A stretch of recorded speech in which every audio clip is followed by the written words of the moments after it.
mean, I want to hear before I say something. So it's like, okay, I'll go last. Can you all share your idea? It's very nice.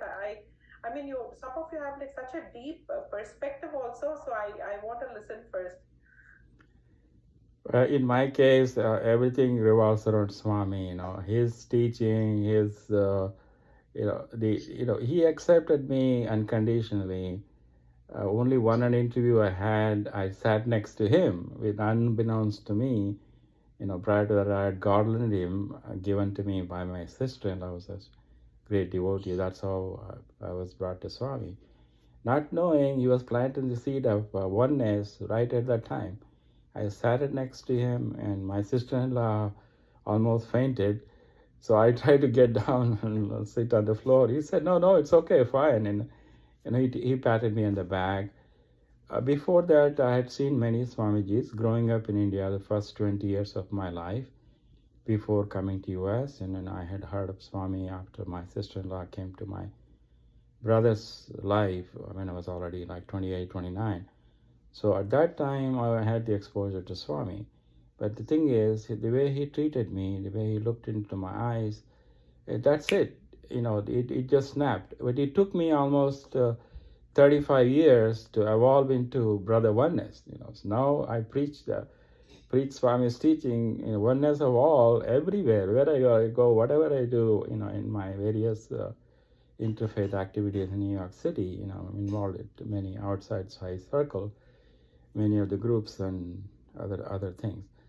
So Swami, I had glimpses of exposure to Ramana Maharshi, Swami Muktananda, whom I had met in person, and then Swami Prabhupada, I had met him in person, and then many other saints, of course, recent saints, Sri Sri, and then all the other people.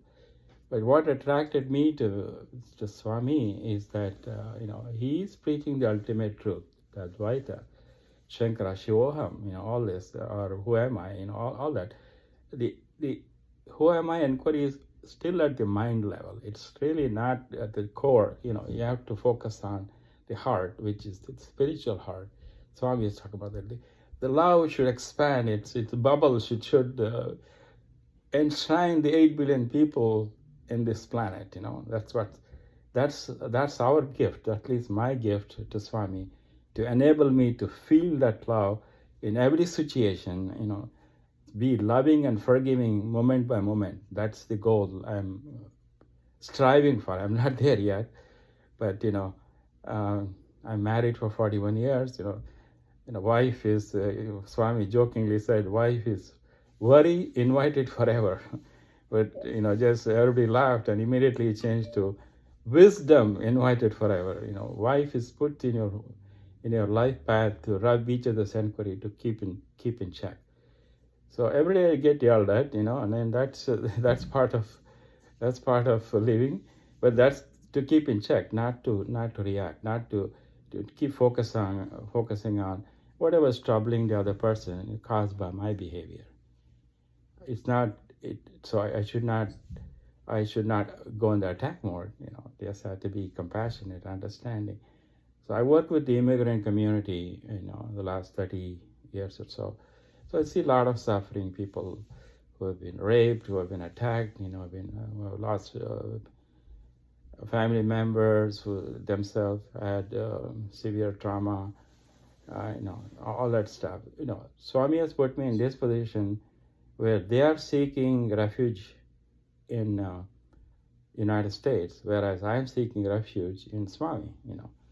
That ultimate sharanagati, surrender, all this. It's all difficult concept to practice in day-to-day life, but he has given me enough exposure over the past 30 years. In every day, I'm constantly meeting new people. So every day there is something new comes up, which I am almost losing my patience or temperament. You think I have resolved this situation, something else comes along. So it's a practical test Swami has given me. He always put me in a situation, put everybody, all the devotees in a situation where we have to continually evolve. What's blocking our pure living, pure consciousness is that something we are saying, oh, I don't like this. That is not what Swami wants. What Swami wants is that you have to accept, because everything is divine will, no matter what's happening. What's happening in Gaza, what's happening in Israel, what's happening in Ukraine. Even one of these Swami devotee, Al Levi, asked about, what about Holocaust? He's Jewish by origin. He said, oh, it's all my will. That's what Swami's response was. So everything is needed to evolve the soul, for the soul journey, to get to that ultimate Brahman, the ultimate that silence, so that nothing is disturbing. That is that pure bliss and awareness, which Ramana Maharshi achieved at age 16. One day he woke up, he had the near-death experience, and that's it. That's it. He no more. Thought process stopped for him, because his soul already had evolved. Same thing Aurobindo, same thing with various people. Anybody who looked at Buddha, even the middle path is all about having that, not to go into extreme fasting and punishing the body is not necessary. It's not that the eightfold path of Patanjali is not necessary. That samadhi stage is the one is needed. All these are preparing the steps, asana, yama, niyamas, all those things. So to me, the devotional aspect of Swami captures my deepest feelings. So that's what, and also one thing I always remember in a practical sense is that, earlier stage itself, I stuck in my mind, said, do not have castor oil face. Swami doesn't like it. My grandma used to say that, yeah. Swami used to say that all the time. All the time.